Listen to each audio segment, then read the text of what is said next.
अगर मूर्तियों के सामने खड़ा होकर अगर हाथ जोड़कर ये मंत्र ना पढ़ लिया जाए तो पूजा शुद्ध नहीं होती है।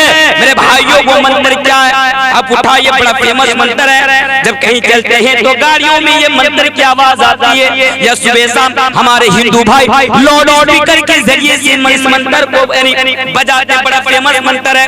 ओम भूर्भुवस्सुः तत्सवितुर्वरेण्यं भर्गो देवस्य धीमहि धियो यो न प्रचोदयात्। और मेरे भाइयों, मैं बड़ी जिम्मेदारी के साथ ये बात बताकर जा रहा हूँ। सूरह फातिहा का जो माना है हमारे नजदीक, जो हम सूरह फातिहा पढ़ते हैं उसकी जो मीनिंग है, और ये जो गायत्री मंत्र है, गायत्री मंत्र का माना और गायत्री मंत्र की मीनिंग भी सेम बताया जाता है। चलिए मैं तर्जमा करके चला जाता हूँ हिंदी, आसान हिंदी भाषा में। ओम भूर्भुवस्सुः तत्सवितुर्वरेण्यं भर्गो देवस्य धीमहि धियो यो न प्रचोदयात्। जैसे हम सूरह फातिहा में पढ़ते हैं अल्हम्दुलिल्लाहि रब्बिल आलमीन, तमाम तारीफ अल्लाह रब्बुल आलमीन के लिए है जो दोनों जहां के मालिक हैं, तो दोनों जहां के रब है। उसी तरह यहाँ बताया जाता है हम उस ईश्वर की महिमा का ध्यान करते हैं, हम उस ईश्वर की तारीफ करते हैं, हम उस ईश्वर की प्रशंसा करते हैं जिसने इस संसार को उत्पन्न किया, जिसने इस संसार को बनाया, जिसने इस ब्रह्मांड को बनाया, जिसने इस दुनिया को बनाया। माना से में सूरह फातिहा में हम पढ़ते हैं इहदिनस सिरातल मुस्तकीम। अब इसी मंत्र का माना देखिए, ओम भूर्भुवस्सुः तत्सवितुर्वरेण्यं भर्गो देवस्य धीमहि धियो यो न प्रचोदयात्। हम उस ईश्वर की महिमा का ध्यान करते हैं जिसने इस संसार को उत्पन्न किया, जिसने इस संसार को बनाया, वही पूजनीय है, यानी उन्हीं की इबादत की जाएगी, उन्हीं की पूजा की जाएगी। मेरे भाइयों,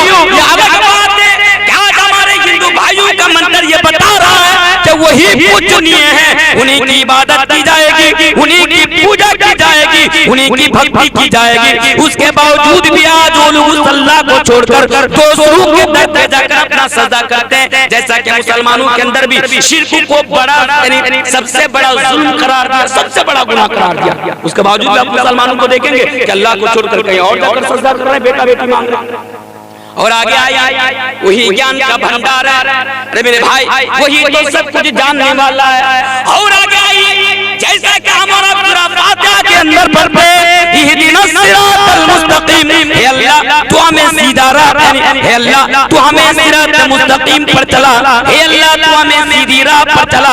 मेरे भाइयों, उसी तरह इस मंत्र के अंदर भी ये प्रार्थना की जाती है, इस मंत्र के अंदर भी यही दुआ की जाती है कि हे अल्लाह, हे ईश्वर तू हमें सत्य मार्ग पर चला, तू हमें सत्य मार्ग पर चला। तो बात कहां से निकली? बात निकली मालिक यौमिद्दीन से कि हम और आप हर नमाज में सूरह फातिहा के अंदर इस अकीदे का, इस कॉन्सेप्ट का ऐलान करते हैं कि अल्लाह हम क़यामत के दिन के ऊपर विश्वास रखते हैं। अब आइए और आगे आइए, आखिरत के ऊपर तो हम और आप विश्वास रखते हैं। अब आइए कुरान करीम के अंदर सूरह अल इमरान को उठाइए, वहां से 185 नंबर आयत के अंदर 4 चीजें बताई गई है। वो 4 चीजें मैं आप लोगों के सामने जिक्र कर देता हूँ। 4 चीजें क्या है? देखिए, आखिरत के ऊपर तो विश्वास रखते हैं, लेकिन आज हम और आप आखिरत की तैयारी नहीं करते हैं। देखिए जरा उस आयत पर गौर कीजिए। ऐ लोगों, अल्लाह तबारक व तआला पारा 3 सूरह अल इमरान आयत नंबर 85 के अंदर बयान फरमाता है, कुल्लु नफ्सिन दाइक़तुल मौत। ऐ लोगों, हर इंसान को मरना है, हर इंसान को मौत का मजा चखना है। ईमानदारी के साथ बताना, क्या हम और आप मौत से बच जाएंगे? जवाब दीजिएगा, क्या मौत से बच जाएंगे? मेरे भाइयों, मौत से कोई बच नहीं सकता। हाँ मेरे भाइयों, जब रब ने कायनात ने ये ऐलान कर दिया कुल्लु नफ्सिन दाइक़तुल मौत, हर इंसान को मरना है, हर नफ्स को मौत का मजा चखना है, तो मेरे भाइयों मौत से कोई बच नहीं सकता। आज स्टेज पर जितने उलमा बैठे हैं ना, मौत से कोई नहीं बच सकता। आज आप यहाँ पर बैठे हुए, यहाँ से आप मनी मन में ये ख्वाब देख रहे हैं, ये सोच रहे हैं कि कल सुबह होगी मैं दुकान जाऊंगा, सुबह होगी ससुराल जाऊंगा, सुबह होगी मैं खेत में जाऊंगा, सुबह होगी मैं मार्केट में जाऊंगा। अरे भाई इस बात का कोई भरोसा है क्या? आप कल का सूरज आप देख पाएंगे क्या? इस बात पे आप गारंटी दे सकते हैं? अरे भाई इस बात पे आप गारंटी नहीं, इस चीज को हमेशा याद रखिएगा। फिर मैं आपको बताता हूँ, कुल्लु नफ्सिन ज़ाइक़ातुल मौत, हर इंसान को मरना है, हर नफ्स को मौत का मजा चखना है। और रही बात कि मौत की कोई गारंटी नहीं। आज मैं आपके सामने जलसा कर रहा हूँ, हो सकता है आइंदा कल मेरा प्रोग्राम गुड्डा की सरजमीन पर है, मैं यहाँ से प्रोग्राम करके निकलूं और आपको आपके पास एक खबर आ जाए कि भाई मौलाना तनवीर साहब जो हमारे जलसे में आए थे आज वो दुनिया में जिंदा नहीं है।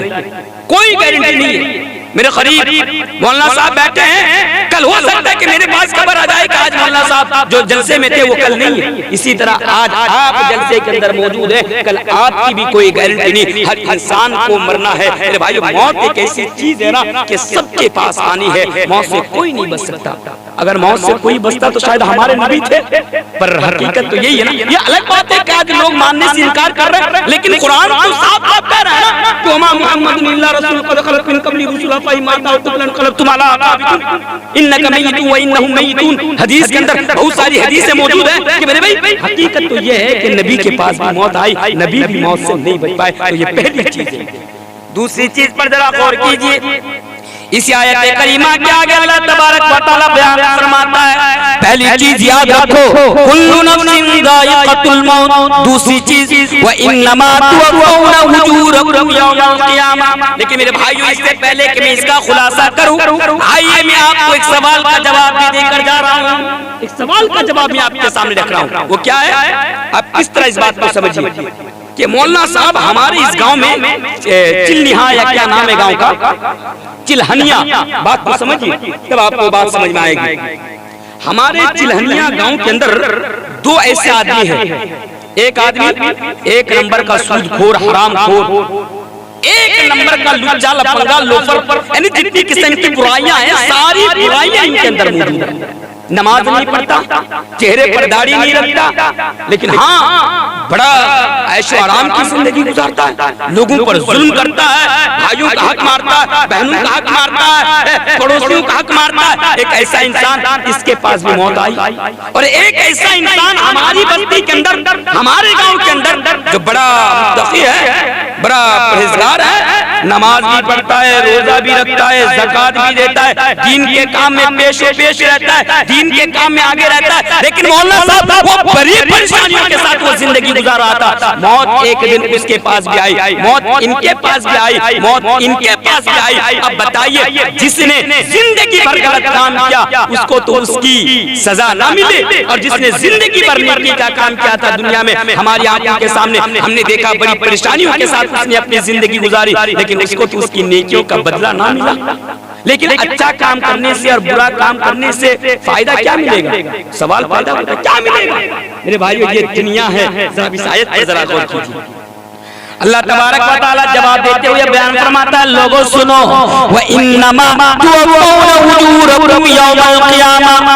ओ लोगों सुनो, अगर दुनिया में तुम गलत काम कर रहे हो इसकी सजा तुमको मिले या ना मिले, अगर दुनिया में अच्छा काम कर रहे हो इसका बदला तुम्हें मिले या ना मिले, लेकिन याद रखो एक ऐसा दिन है क़यामत के दिन, बदले का दिन, जिस दिन आपको आपके अमाल का पूरा पूरा बदला दे दिया जाएगा।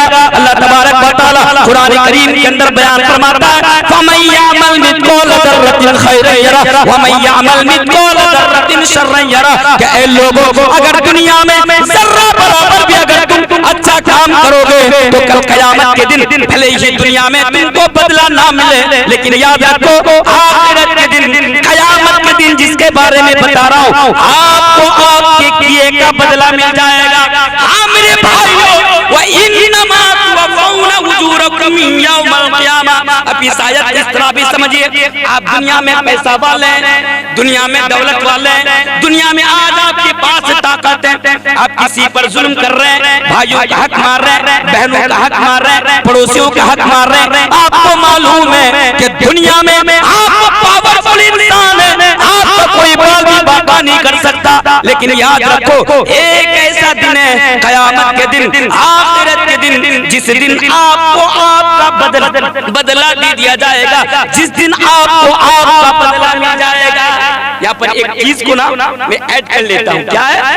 आज हर दिन देखेंगे पूरे भारत के अंदर से, भारत की बात कर रहा हूँ, हालांकि मैं ज्यादा बोल भी नहीं सकता क्योंकि मेरे सामने बहुत सारे मोबाइल लगे हुए हैं, मेरी बातें उन तक पहुंचेगी। वो लोग इसी आस में लगे हुए हैं कि मौलाना तनवीर आलम की जबान से कुछ ऐसी बातें निकल जाए और जिसको मैं न्यूज रूम से चला दूं और कह दूं कि देखो ये मौलाना तनवीर भड़काऊ भाषण किस तरह